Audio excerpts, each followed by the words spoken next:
களத்திலே இறங்கலை. உனக்கு ஓட்டு விகிதாசனை எவ்வளோன்னே தெரியும். இதுக்குள்ளே ஏன் இப்படி ஒரு பில்டப்பு? சினிமா மோகம், அந்த சினிமா பிரபலம் கொஞ்சம் கூட்டம் சேருது. அந்த கூட்டம் சேர்றதுக்காகவே நீ ஒரு பிரதமர் ரேஞ்சுக்கு அலைஞ்சன்னு சொன்னால் இதெல்லாம் எப்படி ஏற்றுக்க முடியும் அரசு? நம்ம இந்தியாவிலேயே திரைத்துறையிலேருந்து வெளியே உடனே முதல்வரானது என்.டி. ராமராவ் மட்டும்தான் இந்தியாவில். வேறு யாருமே ஆகலை. எடுத்தோட முதல்வர் ரேஞ்சுக்கு போகக்கூடாது. அந்த கோடம்பாக்கத்தில் ரிட்டையர்டானா கோட்டையில் போய் உட்காந்து பாதிக்கப்பட்ட கரூர் மக்களை நேரடியாக அவங்களுக்காக டைம் ஸ்பெண்ட் பண்ணுற அதுவே சட்டவிரோதமா. இது பார்த்தீங்கன்னா விஜய் மீது வழக்கு தொடுக்கலாம். இந்த ஐசியூவில் இருக்குது, எனக்கு அது கூட கவலை இல்லை, நான் விஜயை பார்க்க வந்திருக்கேன்னு ஒரு பெண்ணு சொல்கிறான். என் குழந்தை செத்தது பெருசு இல்லை, ஆனால் விஜயை நான் கிட்ட இருந்து பார்த்துட்டேன்னு இன்னொரு பெண்ணு சொல்கிறான். சில கிறிஸ்டின் மிஷினரிகள் விஜய்க்கு ஆதரவாக இறங்கி ஒர்க் பண்ணுறாங்க. மிஷினரி விஜய்க்கு அந்த கமாண்டிங் பவர் இல்லை. அவன் பார்த்து இப்படி கதை முடித்து வானத்தை பார்க்குறது, இப்படி பார்க்குறாப்புல. வீக்கத்துக்கும் வளர்ச்சிக்கும் வித்தியாசம் இருக்குது. விஜய் என்பது ஒரு வீக் கம்பெனி தான். அந்த 41 பேர் சாகரத்துக்கு திமுக காரணம்னு சொன்னால் அதை ஏற்றுக்க முடியாது. அது வேறு விஷயம். பிண அரசியல் திமுக பண்ணது பிண அரசியல், அது எந்த மாற்று கருத்து இல்லை.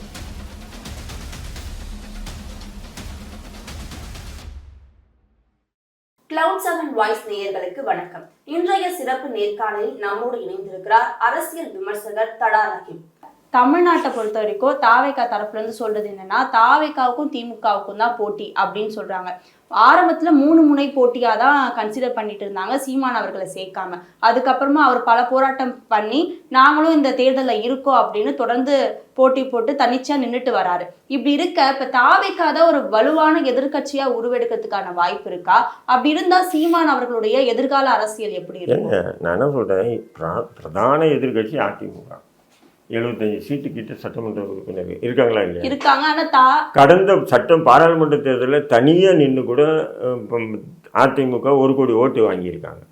அந்த கட்சியிலேருந்து பல பேர் பிரிஞ்சு போய் சசிகலா, ஓபிஎஸ், டிடிவி தினகரன் இவங்கெல்லாம் பிரிஞ்சு போய் கூட கடந்த பாராளுமன்ற தேர்தலில் கூட 1 கோடி ஓட்டு வாங்கியிருக்காங்களா இல்லையா? இப்போ அவங்களெல்லாம் இவர் பொருட்படுத்தவே மாட்டாங்க. டிவிகேவா டிஎம்கேவா? நீ இன்னும் களத்திலே இறங்கலை. உனக்கு ஓட்டு விகிதாசனை எவ்வளோன்னே தெரியல. இதுக்குள்ளே ஏன் இப்படி ஒரு பில்டப்பு? நான் விஜயை கேட்குறேன், ஏன் இப்படி பில்டப்பு? சினிமா மோகம், அந்த சினிமா பிரபலம் கொஞ்சம் கூட்டம் சேருது. அந்த கூட்டம் சேர்றதுக்காகவே நீ ஒரு பிரதமர் ரேஞ்சுக்கு அலைஞ்சன்னு சொன்னால் இதெல்லாம் எப்படி ஏற்றுக்க முடியும் அரசியலில்? இங்கே பல கட்சிகள் இருக்குது. அந்த பல கட்சிகளை விட நாங்கள் பிரதான எதிர்க்கட்சி ஆளக்கூடிய கட்சி திமுகவை நாங்கள் எதிர்த்து களமிறங்கியிருக்கோம் அப்படின்னு சொல்லலாம். ஆனால் இங்கே போட்டியே எங்கள் 2 பேருக்கு தான். நான் இன்னும் நீ போட்டியை களத்திலே இறங்கலையே. போட்டியை 2 பேருக்குன்னா எப்படி? அப்போ திமுக கூட அதிகமாக தாவேகாவை விமர்சிக்கிறாங்களே அப்படின்னா அவங்களும் தனக்கு ஈக்குவலான ஒரு கட்சியாக தாவேகாவை பார்க்குதா திமுக? திமுக கேள்வின்னு வரும்போது பதில் சொல்ல வேண்டியது தானே இருக்குது. இந்த பல இடங்களில் திமுக விமர்சனம் பண்ணுறாப்புல விஜய். அந்த கேள்விகள் வரும்போது ஆட்டோமேட்டிக்காக எதிர்க்கதானே செய்வாங்க.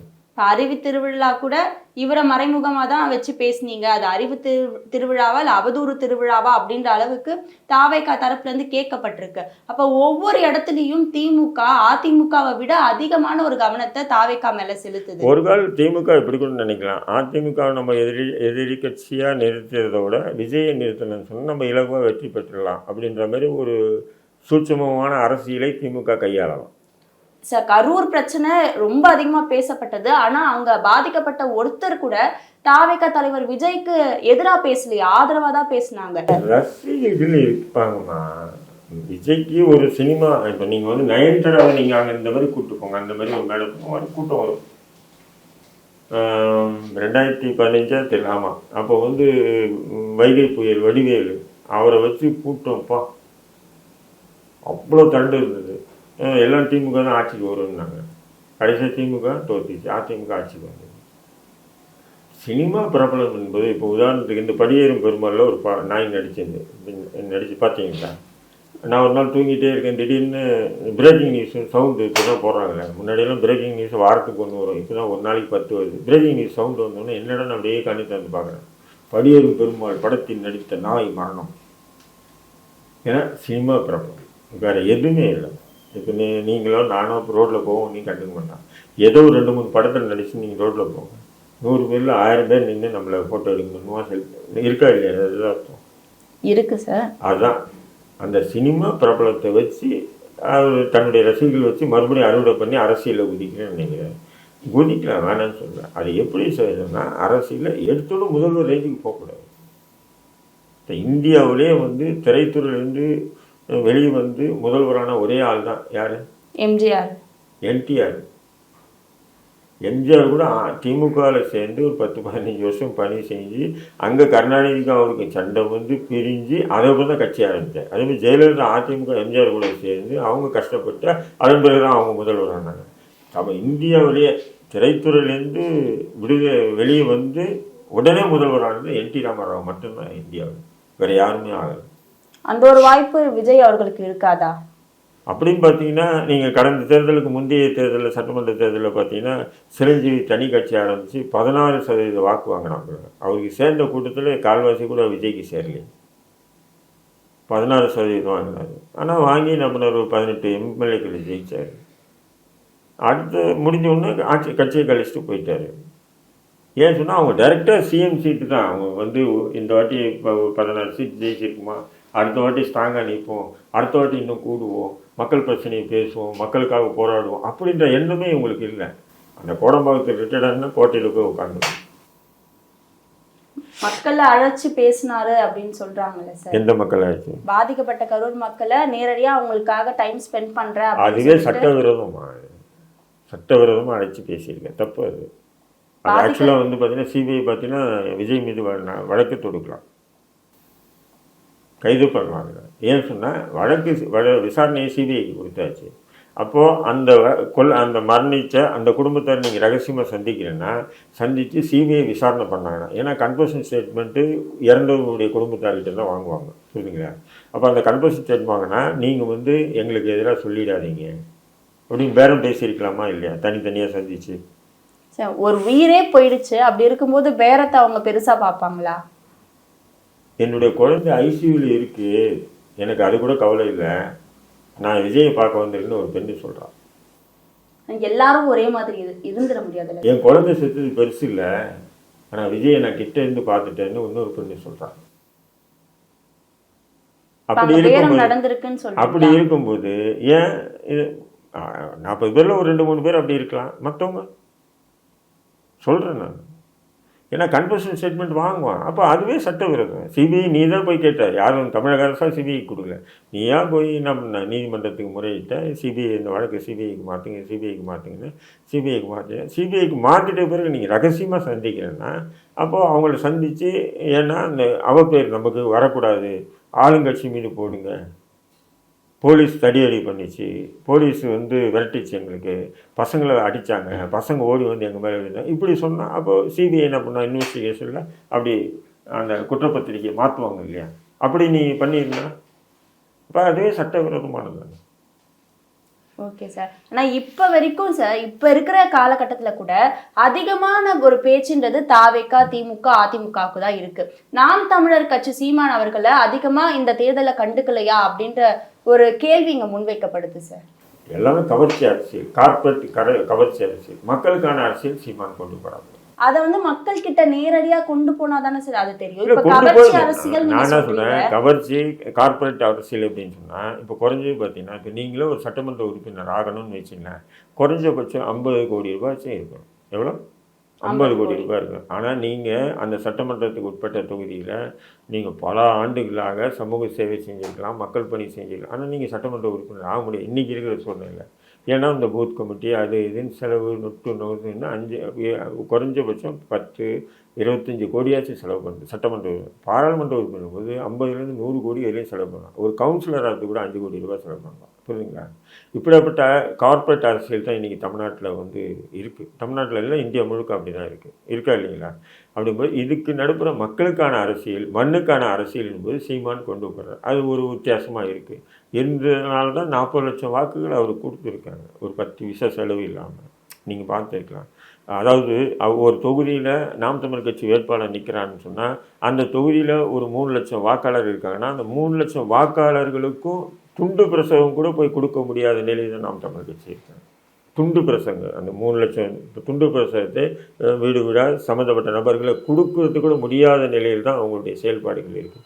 இருந்து கூட இவ்வளோ வாக்குகள் வாங்குறாங்க. அப்போ இது வந்து மக்களுக்கான அரசியல் தான். அது இந்த தேர்தலில் பாதிப்பை ஏற்படுத்துமா? ஏன்னா அப்போ வந்து நடிகர் விஜய் அவர்கள் அரசியலுக்குள்ள வரல. ஆனால் இந்த தேர்தலில் நடிகர் விஜயும் இருக்கிறதுனால இவருக்கு வர அதாவது நாம் தமிழர் கட்சியிலேருந்து ஓட்டு சிதறத்துக்கான வாய்ப்பு இருக்கா? அப்போவும் ஒரு கூத்தாடி கமலஹாசன் இருந்தாங்க கடந்த தேர்தலில் கூட இருந்தாரா இல்லையா? இருந்தாரு. ஆனா கமலஹாசன் அவர்களையும் விஜய் அவர்களையும் ஒப்பிடும்பொழுது அதிகமான கூட்டம் வந்து விஜய் அவர்களுக்கு சேருது. ஆனா கூட்டம் ஓட்டா மாறாது அப்படின்றது நம்ம விவாதமா எடுத்துக்கிட்டா கூட மாறத்துக்கான வாய்ப்பு இருக்கு அப்படின்றத நம்மளால மறுத்துட முடியாது இல்லை சார்? கொஞ்சம் கூடுதலா வாங்குவோமா, அதாவது சிஎம் ரேஞ்சுக்கு அலையிறாப்பல, அது வேஸ்ட். சில தொகுதிகளை ஜெயிக்கிறதுக்கான வாய்ப்பு இருக்குல்ல. சில கிறிஸ்டின் மிஷினரிகள் விஜய்க்கு ஆதரவாக இறங்கி ஒர்க் பண்றாங்க. மிஷினரிகள் விஜய்க்கு ஆதரவாக இறங்கி ஒர்க் பண்றாங்க. இப்போ சமீபமாக அந்த கரூர் விஷயத்தை கூட அப்படியே இல்லை அது விஜய் மேலே ஃபால்ட் இல்லை, அது தமிழக வெற்றி கழகத்தின் மீது ஃபால்ட் இல்லை, தமிழக அரசு மீது தான் ஃபால்ட், இப்படியெல்லாம் பேசிக்குவாங்க. ஆனால் அப்பட்டமாக வந்து பார்த்தீங்கன்னா நீ சோசியல் மீடியாவில் வந்த வீடியோக்களை பார்த்தாவே தெரியும், தன்னுடைய கட்சிக்கு வரக்கூடிய ரசிகர்களை தொண்டர்களாக கட்சி தொண்டர்களாக மாற்றணும்போது குறைஞ்சபட்சம் ஒரு கமாண்டிங் பவராக செய்யணும். யாருக்கிட்டையும் இல்லை. இப்போ விஜய் வந்து திருச்சியில் வந்து வகாரத்தில் இப்படி உட்காந்துருக்காங்க, ஒரு 500-1000 பேர் வண்டிக்கு முன்னாடி விஜய்னு கத்துறாங்க, போலீஸ் தள்ளுன்றது. இப்போ அந்த இடத்துல வந்து வழி விடுறா தலைவர் போகணும் அப்படின்னு சொல்கிறதுக்கு புசியானு சொன்னால் கேட்பானுங்க, கேட்க மாட்டாங்க. ஆதரவார்ஜுனா சொன்னால் கேட்க மாட்டான். நிர்மல்குமார் சொன்னால் கேட்பான், எவன் சொன்னாலும் கேட்க மாட்டான். புரியுதுங்களா? அப்போ விஜயே தான் சொல்கிறான். ஆனால் விஜய்க்கு அந்த கமாண்டிங் பவர் இல்லை. அவன் பாட்டு இப்படி கை முடித்து வானத்தை பார்க்குறது, இப்படி பார்க்குறது, இப்படி பார்க்குறாப்புல. அப்போது இது போன்ற கூட்டங்கள் நிச்சயம் வந்து என்ன ஆகுனா, இப்போது விஜய் என்ன பண்ண குறைஞ்சபட்சம் வீடியோ வெளியிட்டேன், நீ திமுக குற்றம் சாட்டி திமுக தான் அந்த கலவரத்தை ஏற்படுத்தி 41 பேர் கொல்லப்பட்ட மாதிரி நீ வீடியோ பண்ணீங்க, அது தப்பு. அது நம்ம திமுக எதிர்க்க அது வேறு விஷயம். ஆனால் நீ எப்படி வெளியிட்டிருக்கணும்? இளைஞர்களே, நாம் முதல்ல அரசியல் களம் கண்டிருக்கோம். ஆனால் நீங்கள் என்ன பண்ணுறீங்கன்னு சொன்னால், நம்ம பார்க்குறதுக்கு, நம்முடைய பேச்சை கேட்குறதுக்கு, ஒரு மாற்று அரசியலை உருவாக்குறதுக்காக நான் வந்திருக்கேன். நம்ம பார்க்குறதுக்கு வயசான பெண்கள், குழந்தைங்க, வயசானவங்க எல்லாமே வராங்க. இவங்களை நீங்கள் ஒரு பாதுகாப்பு அரணாக இருந்து காக்க வேண்டியது உங்கள் பொறுப்பு. ஆனால் நீங்கள் என்னை பார்க்கணுன்ற ஆர்வ கோளாறில் நீங்கள் தள்ளுமுள்ளு பண்ணுறீங்க. இந்த மாதிரி ஏதோ ஒரு தவறால் தான் 41 பேர் பலியானாங்க. இப்படி வெளிப்படையான ஒரு அரசியல் பேச்சு புரியுதுங்களா உங்களுக்கு? அது இல்லையா விஜய்கிட்ட? சார், ஆனால் அந்த சமயத்தில் உதயநிதி ஸ்டாலின் அவர்கள் கூட சொன்னது என்னன்னா, நீங்கள் இதை எங்கள்கிட்ட ஏன் கேள்வி கேட்குறீங்க, தாவேக தலைவர் விஜய்கிட்ட கேள்வியை கேளுங்க அப்படின்ற ஒரு ஸ்டேட்மெண்ட் அவர் கொடுத்துருப்பாரு. அப்போ வந்து இது அவங்க எதிர்கட்சி தாவேகாக்கு எதிரான ஒரு சூழ்நிலையை கரூர்ல திமுக ஏற்படுத்துச்சா? அதாவது இல்லை அந்த 41 பேர் சாகிறதுக்கு திமுக காரணம்னு சொன்னால் அதை ஏற்றுக்க முடியாது, அது வேற விஷயம். அதே நேரத்தில் அந்த 41 பேர் செத்த பிறகு அந்த அரசியல் பண்ணது திமுக. அந்த அன்பில் மகேஷா, ஆமாம் அமைச்சர் அன்பில் மகேஷ், அவர் போய் அழுதது, செந்தில் பாலாஜி போய் அழுதது. சரி, இங்கே அழுகுறீங்க, ஒரு 60 பேர் செத்தான அந்த கள்ளக்குறிச்சியில் விசேஷாரங்குடி, அங்கே போய் அழுகல, அது உயிரா இல்லையா? அது மயிரா? எல்லாம் உயிர் தானே. அதுவும் அங்கே போய் அழுதுருக்கலாம் இல்லையா? இல்லை விமான சாகசம் போது ஒரு 5-6 பேர் செத்தாங்கல்ல, அங்கே போய் அழுதிங்களா? இல்லையே. அப்போ இங்கே போய் ஏன் அழுதிங்க? பிண அரசியல் திமுக பண்ணது, பிண அரசியல், அது எந்த மாற்று கருத்து இல்லை. சார், இப்போ தேசியவாத பற்று வந்து இப்போ இருக்கிற சமுதாய மக்கள்கிட்ட கம்மியாக இருக்கா சார்? இப்போ கவர்ச்சி அரசியல் அதிகமாக இருக்குது, கார்பரேட் அரசியல் அதிகமாக வருது அப்படின்னு சொல்கிறீங்க. அப்படி இருக்கும்போது தேசிய பற்று வந்து இப்போ இருக்கிற மக்கள்கிட்ட கம்மியாக இருக்கா? இதனால தான் இல்லை இதை வந்து தேசிய பற்றோடு நம்ம ஒப்பிட முடியாது. இது ஒரு சில்லறை அரசியல். இப்போ இருக்கக்கூடிய அண்ணா சொன்னார் இல்லையா, அரசியல் என்பது ஒரு சாக்கடை அப்படின்ட்டாரு. இப்போ அந்த மாதிரி தான் போயிட்டு இப்போ கொஞ்சம் ஓவர் ஆயிடுச்சு. இப்போ ஊடகங்களே எடுத்துங்க, ஒரு காலம் இருந்தது அறம் உண்மையை தான் வெளியிடுவாங்க. ஒரு காலம் நீங்கள் ஒரு தகவல் கொடுத்து சொன்னாலும், நான் ஒரு தகவல் சொன்னாலும், இவர் ஒரு தகவல் சொன்னாலும் அதை போய் ஆய்வு பண்ணுவாங்க, உண்மையா பொய்யா. இன்றைக்கி எந்த ஊடகங்கள் அப்படின்னு இருந்தாங்க? எந்த ஊடகம் இல்லை, கார்பரேட் மாறிடுச்சு. ஊடகங்கள்லாம் கார்பரேட்டுகளாக மாறிடுச்சு. அப்போ ஒவ்வொரு ஊடகங்களுக்கு பேக்கப்பும் ஒவ்வொரு அரசியல் கட்சிகள் இருக்குது. அந்த அரசியல் கட்சிகளுக்கு ஈக்குவலாக தான் வந்து அவங்க செய்தி வெளியிடணும், அதை மீறி வெளியிட முடியாது. இருக்கா இல்லைங்களா? இப்போ தமிழ்நாட்டில் வந்து நிறைய மெயின் ஸ்ட்ரீம் மீடியா இருக்குது. இப்போ வந்து அண்ணா பல்கலைக்கழகத்தில் மாணவி பாலியல் வன்கொடுமை யாருன்னா விவாதம் பண்ணாங்களா? அதிகமாக பேசப்பட்டதே சார். சோசியல் மீடியாவில் பேசப்பட்டது. நான் சொல்கிறேன், மெயின் ஸ்ட்ரீம் மீடியாவில் உட்காந்துட்டு இப்போ விவாதம் பண்ணுறாங்கல்ல, டாக்டர் ராமதாஸும் அன்புமணியும் சண்டை, ஏன் சண்டை? விவாதம் நடக்குது இல்லையா ஒவ்வொரு டிவிலையும்? அது குடும்ப அண்ணன் இப்போ அப்பம் போல சண்டை போட்டுக்கிறாங்க. அதை பெரிய விவாதமாக்குற இல்லையா? விஜய் வந்தா வரமாட்டாரா? இது விவாதம் பண்ணுறது இல்லை. ஏண்டா அநியாயமான முறையில் ஒரு பெண்ணை 5 பேர் சேர்ந்து பாலியல் வன்கொலை செஞ்சு இதை பற்றி ஒரு விவாதம் நடத்துங்கடா. இன்னைக்கு தமிழ்நாட்டில் வந்து இருக்கக்கூடிய போதை வஸ்துகள் இதை பற்றி ஒரு விவாதம் நடத்துங்க. ஏன் விவாதம் பண்ணுறது இல்லை? திமுக அழுத்தம் சொல்ல வரீங்க? திமுக வண்டி மெயின் ஸ்ட்ரீம் மீடியா கொஞ்சம் இருக்கு. ஓகே சார், இப்போ என்ன கேள்வினா, இப்போ தாவேகா அதிகமாக பேசப்படுது. சீமான் அவர்களுடைய எதிர்கால அரசியல் எப்படி இருக்கும்? இவர் இப்போ வரைக்கும் கூட்டணி இல்லாமல் தனிச்சு தான் போட்டியிடுறாரு. இப்படி போட்டியிட்டும் இது வரைக்கும் ஒரு தொகுதி கூட ஜெயிக்க முடியல. ஆனால் இப்போ 2026 சட்டமன்ற தேர்தலில் தாவேகா அப்படின்ற ஒரு புது கட்சி உள்ள வருதுன்னா அந்த ஓட்டை சிதறி அடிக்கிறதுக்கான வாய்ப்பு இருக்கு அப்படின்னு சொல்லப்படுது. இவங்க இன்னும் கூட்டணி பத்தி தாவேகா தரப்புல இருந்து சொல்லப்படலை. அப்படி இருக்கும்பொழுது சீமான் அவர்கள் ஓட்டு வாங்குறாரு, தொகுதியை ஜெயிக்க முடியுமா? இதில் நீங்கள் எப்படின்னா வீக்கத்துக்கும் வளர்ச்சிக்கும் வித்தியாசம் இருக்கு. விஜய் என்பது ஒரு வீக்கம் மாரி தான். வீக்கம் பலவீனம். வீக்கம் வந்து உடனே போடும் இல்லை. இப்போ அடிபட்டிருக்கு, வீக்கம் இருக்கு. இப்போ கை பெருசாகிடுச்சு, அந்த வலி, அந்த அடி காய வீக்கம் குறைஞ்சிருக்கு. அதேமாரி தான் விஜய். ஆனால் சீமானை பொறுத்தவரை வளர்ச்சி. இன்னைக்கு கூட நேற்று கூட தண்ணீர் மாநாடு நடத்துகிறாரு, பார்த்துருக்கீங்க. ஆனால் இன்றைக்கி தண்ணீருடைய அவசியம் இன்றைய இளைய தலைமுறைக்கு கொண்டு போகிறதுக்கு யார் இருக்காங்க? கொஞ்சம் யோசனை பண்ணி பாருங்கள். இன்றைக்கி வந்து பாருங்கள், மாநகர் நம்ம சென்னையில் நீங்கள் வசிக்கிறீங்க. உங்கள் வீட்டில் கார்பரேஷன் தண்ணி வாங்கி குடிக்கிறீங்களா, இல்லை வாட்டர் கேன் வாங்கி குடிக்கிறீங்களா? Water can. இன்றைக்கி வந்து நடுத்தர குடும்பம் இல்லை, ஏழை குடும்பம் கூட. ஏன்னா கார்பரேஷன் வாட்டரை திறந்தாத கழிவு நீர் தான் வாசம் வருதா இல்லையா? கார்பரேஷன் வாட்டரை யாருமே தரல, முழுக்க காசு கொடுத்து வாங்கி குடிக்கிறோம். இப்போ இது அப்படியே இதனுடைய பரிணாம வளர்ச்சி நாளைக்கு நகரங்கள் மாநகரம் எல்லா இடத்துலையுமே பரவும். இருக்கா இல்லைங்களா? கிராமங்களில் கூட பரவிடும். பரவுச்சுன்னா அப்போது மனிதனுடைய தண்ணி கூட வந்து காசு கொடுத்து வாங்கி குடிக்கிற நிலை உருவாகும் போது சீமான் சொல்கிற மாதிரி எத்தனையோ ஜீவராசிகள் இருக்குது, இதெல்லாம் தண்ணிக்காக வாழ்ந்துட்டு அந்த ஜீவராசிகளுடைய நிலைகள் என்னன்னு கேட்குறாங்க. அப்போ மனிதன் அடுத்த தலைமுறை எப்படி போகும்? இன்னைக்கு தண்ணியை காசு கொடுத்து வாங்குறேன்னா நாளைக்கு காற்றை காசு கொடுத்து வாங்கி சுவாசிக்க வேண்டிய சூழ்நிலை ஏற்படாதுன்னு சொல்கிறதுக்கு என்ன இருக்குது? அதையும் கூட வரும். அப்போ இது போன்ற ஒரு விழிப்புணர்வுகளை இன்றைய இளைய சமூகத்துக்கு மத்தியில், அதான் சொன்னல, இன்றைக்கி ஒரு மோக அரசியல் இருக்குது. சினிமா ஒரு பக்கம், போதை வஸ்துகள் ஒரு பக்கம், இப்படி வித்தியாசமான மோக அரசியலுக்கு மத்தியில் மக்களுக்கான அடுத்த தலைமுறைக்கான ஒரு அரசியல் வந்து இது தொலைநோக்கு பார்வை தான் சீமானுடைய அரசியல். ஆனா அது மக்கள் மத்தியில கொண்டு போய் சேருதா சார்? இப்ப நான் என்ன சொல்றேன், போகுது. அது ஓட்டுகளா மாறுமா? அது தேர்தல் நேரத்தை தான் நம்ம பார்க்கலாம். இப்ப மரங்களுக்காக அவர் பேசுறாரு, தண்ணீருக்காக பேசுற, இது வந்து மக்களுடைய விழிப்புணர்வுக்காக அவர் பண்றாரு அப்படின்னா கூட மக்கள் பாதிப்பை எடுத்து முன்னிறுத்தி பேசுறாரா அப்படின்ற ஒரு கேள்விக்குறி முன்வைக்கப்படுது. விழிப்புணர்வுக்கு மட்டும் இல்லை, இளைய சமூகம் விழிப்புணர்வோடு இருங்கடா. இதெல்லாம் ஒன்றா போச்சுன்னா நாளைக்கு நம்ம மனிதனுடைய நிலையே என்ன அப்படின்றத எச்சரிக்கிறாங்க. அதுவும் ஒரு விதமான அரசியல் தான். அது நிச்சயம் அது கூட ஓட்டுகளை மாறணும். ஏன்னா 100 பேரில் ஒரு 10 பேர் சிந்திப்பாங்க, கரெக்டாக தான்டா பேசுகிறாப்புல. எனக்கே சீமானோட நிறைய முரண்பாடுகள் இருக்குது, அவருடைய அரசியல் கூட, அவருடைய பேச்சிலிருந்து. அதே நேரத்தில் இப்போ அவர் நடத்துகிற மரங்கள் மாநாடோ அல்லது மலைகள் மாநாடோ அல்லது தண்ணீர் மாநாடோ பார்த்தீங்கன்னா என்னை அறியாமலே அவர் பிரமிக்க வைக்கிறது. இதெல்லாம் இது இன்றைய நூற்றாண்டில் இந்த 21 இன்றைக்கி வந்து பார்த்திங்கன்னா சோசியல் மீடியா ஒரு விதமாக வேகமாக போகக்கூடிய உலகத்தில் இதை பற்றியெல்லாம் சிந்தித்து ஒருத்தர் மாநாடு நடத்துகிறாங்கன்னா இதுக்கு உங்களை போன்ற இளைய சமூகம் வந்து அவருக்கு ஆதரிக்கணும். அவர் கூட்டணி இல்லாம தனித்து போட்டியிடுவது அவருக்கு ஒரு வெற்றியை கொடுக்கும். இல்லை, அவர் கூட்டணி வராம அவரு, நான் எங்கிட்ட நேரில் நிறைய தடவை பேசியிருக்கேன். பேசும்போது சொல்லிட்டேன், நான் கூட்டணிக்கெல்லாம் போக மாட்டேன், கூட்டணி சேரவும் மாட்டேன். அதுக்கான காரணம் என்ன சார்? அப்போ நான் வந்து கூட்டணிக்கு போனாலோ கூட்டணியை யாருன்னா சேர்த்தா கூட அந்த தமிழ் தேசிய சித்தாந்த கொள்கையை நான் முன் வச்சு போகிற பற்றிங்களா அது காணாமல் போகுது. அப்போ என் கூட சேர்றவன் அவன் கொள்கை பெருசாகிடும், புரியுதுங்களா? அப்போது ஒவ்வொரு காலகட்டத்திலையும் ஒவ்வொரு நூற்றாண்டுலையும் இந்த தமிழ் தேசிய சித்தாந்தத்தை ஏந்தி சில பேர் முன்னே வராங்க, அது ஒவ்வொரு கட்டத்தில் அவங்க பின்னோக்கி போயிடுறாங்க. அப்போ அதே நிலை எனக்கு ஏற்படக்கூடாது.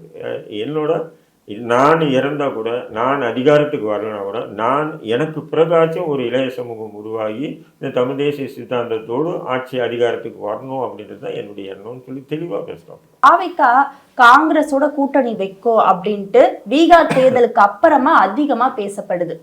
இல்லை பீகார் தேர்தலுக்கு அப்புறம் இல்லை, அதுக்கு முன்னாடியே பேசிட்டு பேசப்பட்டது. ஆக்சுவலாக வந்து பார்த்தீங்கன்னு சொன்னால் இங்கே இந்த 41 பேர் கொல்லப்பட்ட உடனே டெல்லிக்கு போனாங்களே, டெல்லிக்கு போய் ஃபஸ்ட்டு பாஜக கூட பேச்சுவார்த்தை நடத்தினாங்க.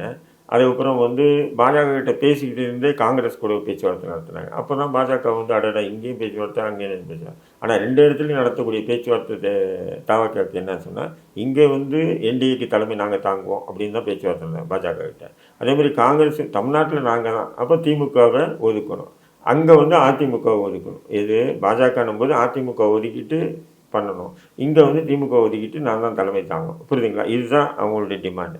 ஆனால் காங்கிரஸ் வந்து அந்த விஷப்பரீட்சையில் இறங்குறதுக்கு அவங்க தயங்குறாங்க. காங்கிரஸ் பாஜகவும் அந்த விஷப்பரீட்சையில் இறங்குறதுக்கு தயங்குது. என்னன்னு சொன்னீங்கன்னா, இவனுடைய ஓட் பேங்க் என்னன்னே தெரியாது. புரியுதுங்களா? விஜயுடைய ஓட் பேங்க், ஓட் கேரிங் எவ்வளோன்னே தெரியாது. தெரியாமல் நம்ம இறங்கி நம்ம நோவர் ஆகிடக்கூடாதுன்னு பாஜக ஒரு பக்கமும் காங்கிரஸ் ஒரு பக்கமும் நினைக்கிறது உண்டு. ஆனால் பாஜக காங்கிரஸ் வந்து உண்மையிலே பார்த்தீங்கன்னா அடிமையாக தொடர்ந்து காமராஜருக்கு பிறகு தமிழ்நாட்டில் வந்து காங்கிரஸ் வந்து திராவிட கட்சிக்கு கொஞ்சம் கொஞ்சமாக அழிச்சிட்டாங்க.